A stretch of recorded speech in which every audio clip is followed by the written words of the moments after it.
Hello, hello. Magandang araw sa lahat ng Aris. Welcome back at sa mga bagong Aris na nanonood ngayon, welcome to my channel.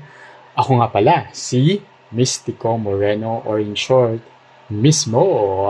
At dito sa aking channel, we will manifest LOVE sa inyong Tagalog LOVE reading ngayong araw.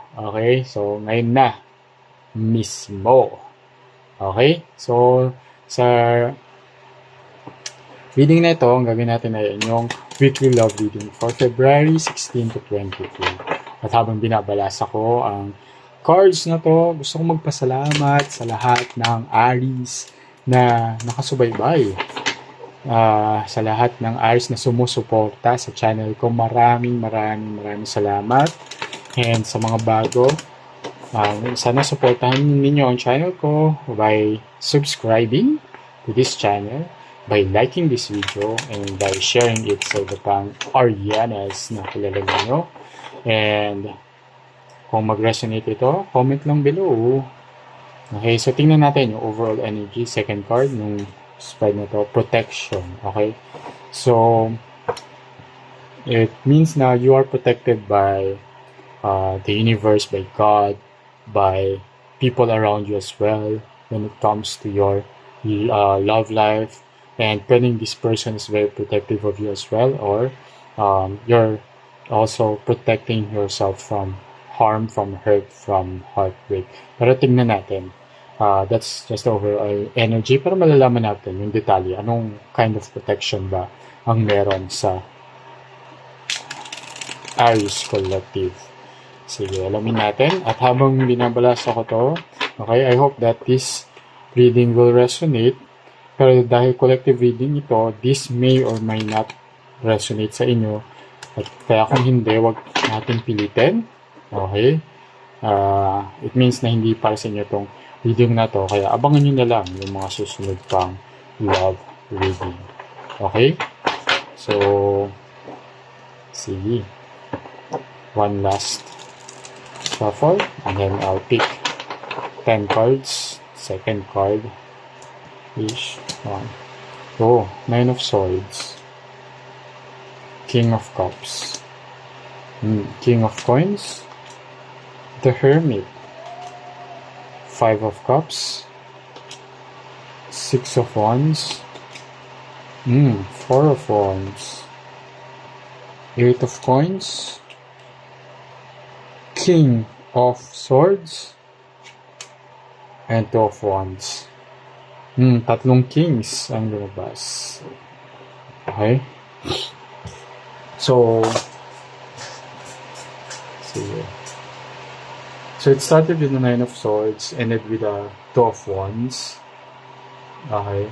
And there's a strong Virgo energy sa reading na to. So pwedeng Virgo yung person ninyo, but doesn't have to, yun lang yung strong energy na nasasaya sa reading niya ito. Okay?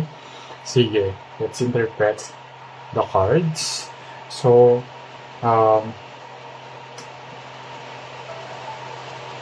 sa Nine of Swords, you're overthinking too much about this relationship. Okay? So, check mo yung attachment style mo, baka anxious attachment ka. Okay, you're overthinking too much, kaya medyo nagiging anxious ka. Pero, I can sense naman that in this relationship, there's so much love, and alam mo yun, I think ino-overthink mo kasi na yung mga actions na ginagawa ng person, yung mga behaviors niya. Pwede kasi na, lalo na very common sa isang anxious attached person na magkaroon ng relationship sa isang avoidant. Okay? So, and yun nga, parang kahit mahal ka ng person, of course, we don't validate din naman na yung actions ng other party na medyo there's a fear of intimacy, lalo na sa mga avoidant. Pero nakikita naman dito na sa King of Cups na um, there's so much love in this connection. And sa King of Coins din naman, that there's so much, faithful naman yung tong tao na to. Hindi ka naman nalolokohin, hindi naman siya gagawa ng um, kahit anong kabulastugan. Okay, pero hindi nga lang niya talaga ma-express ng maayos or how you want it na ma-express. Kasi nga, meron siyang fear of intimacy or meron siyang parang hindi niya kaya maging vulnerable. Okay, and for avoidance, may reason yon kasi sa kabataan nila, pwedeng may mga wounds silang na encounter that made them at this kind of person paglaki and dadala nila sa relasyon. So, kaya minsan naghihingi itong tao na ito ng space. Okay? As shown here by the Hermit card. So, this person, lalo na yung mga avoidance, they really want space, lalo na pag sobrang na-overwhelm sila.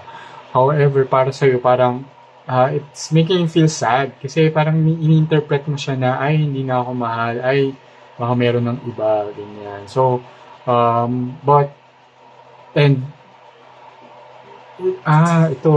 ito yung protection energy dito sa oracle card is both of you are trying to protect yourselves.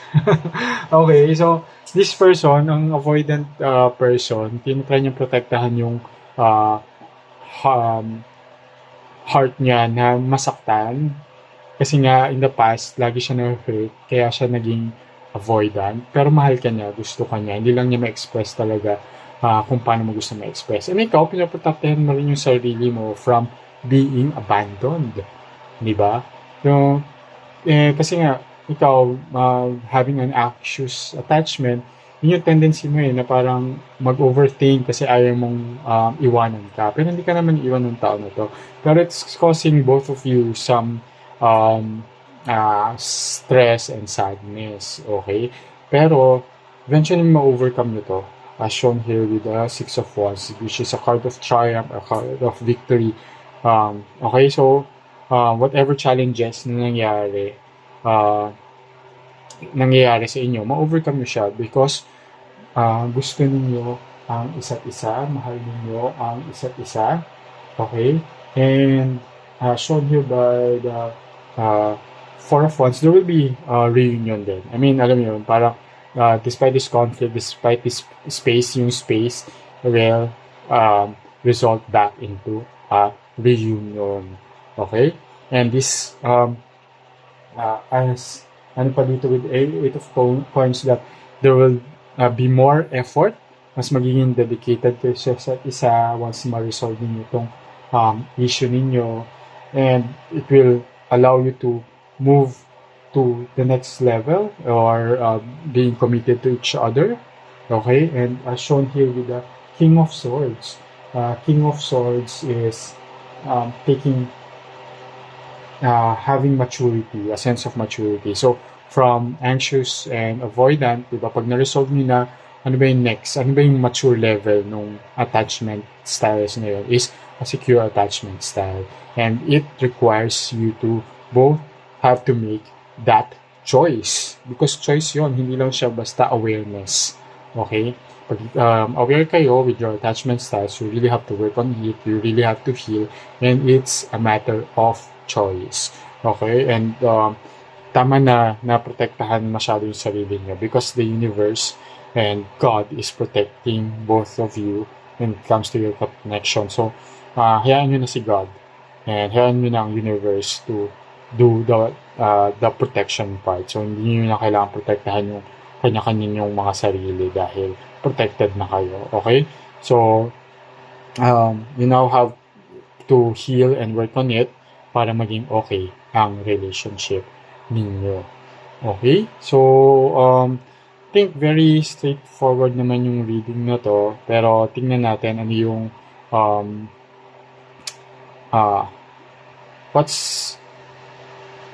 what will cause this bit of sadness and yung space na kinakailangan.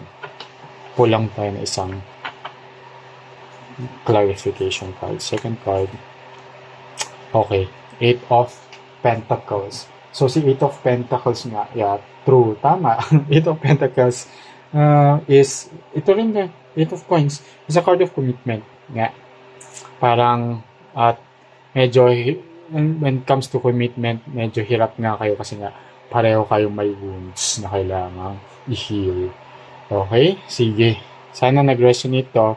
And let's seal this energy, this reading with another oracle card. Beginnings! Di ba? Perfect! So, there will be a new beginning between the two of you. So, may bagong simula. Pero, bago magkaroon ng bagong simula, kailangan maayos yung mga kailangang ayusin. Kailangan ma-resolve yung mga kailangang resolve. Kailangan ma-heal yung mga wounds na kailangang i-heal. Okay? So, this is a very nice reading. I hope it resonates. If it does, kung nag-resonate siya, comment below, beginnings, and protection. So, okay? Claim the energy. And yeah, very nice naman. So, happy para sa mga Aries na nanonood ngayon. So, abangan nyo na lang ang susunod pang love reading para sa Aries Collective. Ako, muli si Mystico Moreno. Ang kita-kits dito lang mismo. Okay, ingat!